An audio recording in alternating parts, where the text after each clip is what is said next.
So you decided to move to California and you want to live by the beach. Well, in this video, I'm going to tell you the 7 things you need to know about owning a home by the beach in the South Bay and beach cities of Los Angeles.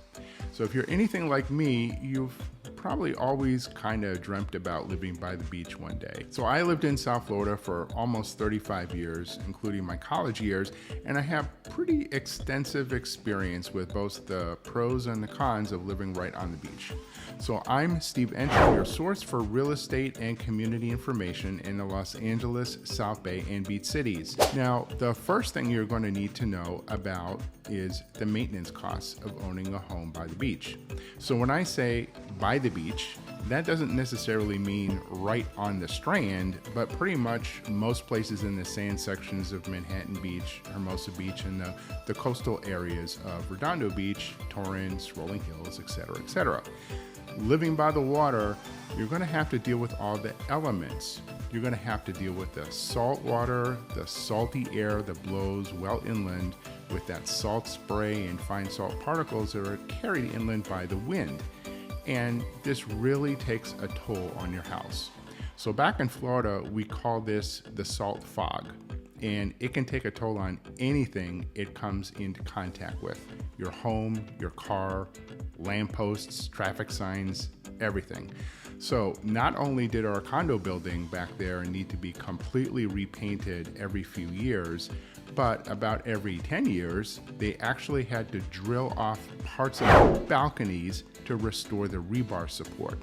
So you're going to need to use premium paint, and lots of it, and you're going to have to plan to have your house painted more frequently, maybe every couple of years.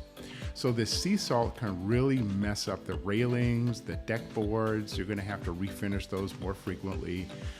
Any metallic trim on the home, no matter where it is on the outside, is also going to be affected and will need rust treatment and possibly frequent maintenance or replacing. So if you live by the beach, you're just going to have to learn to deal with this salty air that can really corrode the windows, doors, decks, and as I mentioned, the railings. So these are all factors that will come into play when you're owning a beachfront property or one close by the beach. Even if you're not right on the beach, you're still going to have a lot to deal with moving forward. So just keep that in mind. Everything's going to cost a little bit more, and you're going to have to upgrade things more frequently than you would for a home located further inland. So number 2 on my list, and actually this really should be number 1, because this is definitely pertains to all of California, and it's called the California Coastal Commission. So this commission was created back in the 70s, and it was mainly set up to give everyone in California access to the beach. So even if you own land right on the beach, they don't want to prevent people from enjoying what the beach has to offer here in California, which, hey, it's a big selling point of living here. So the commission is also there to protect the beach, to protect the shoreline and the coast in general, be it environmental issues, animal welfare issues, and structural issues. So the problem with it is they are super strict about what you can do with your home.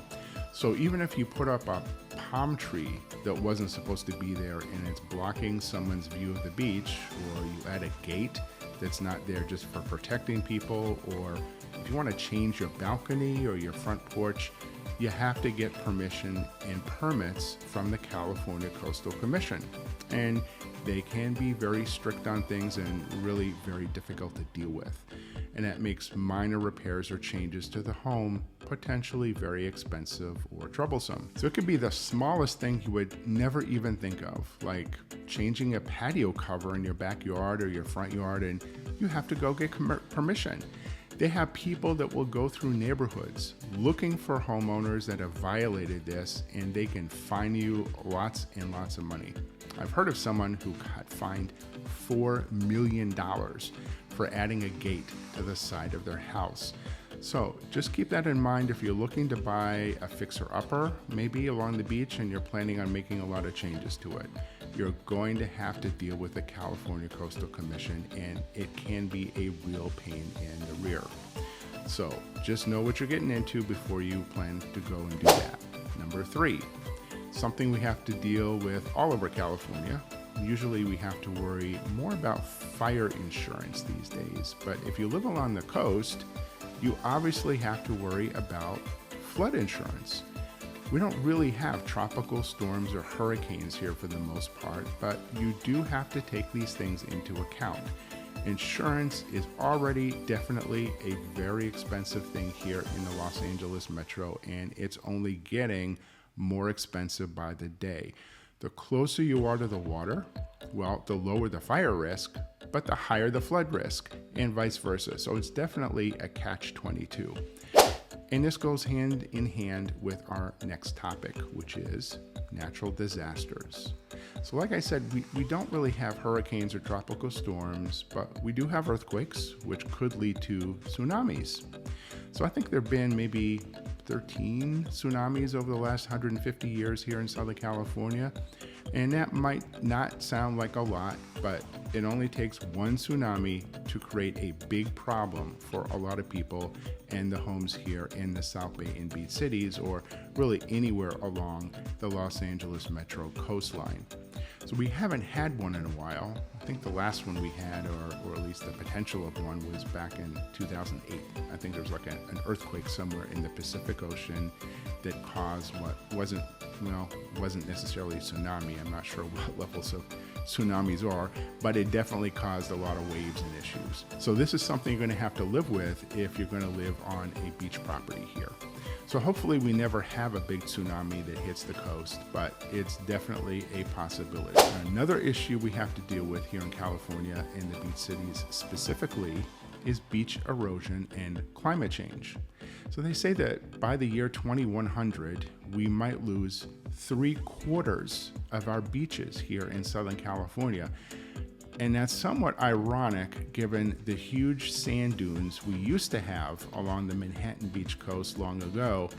And most of that sand was packed up and shipped to, of all places, the Waikiki area of Honolulu.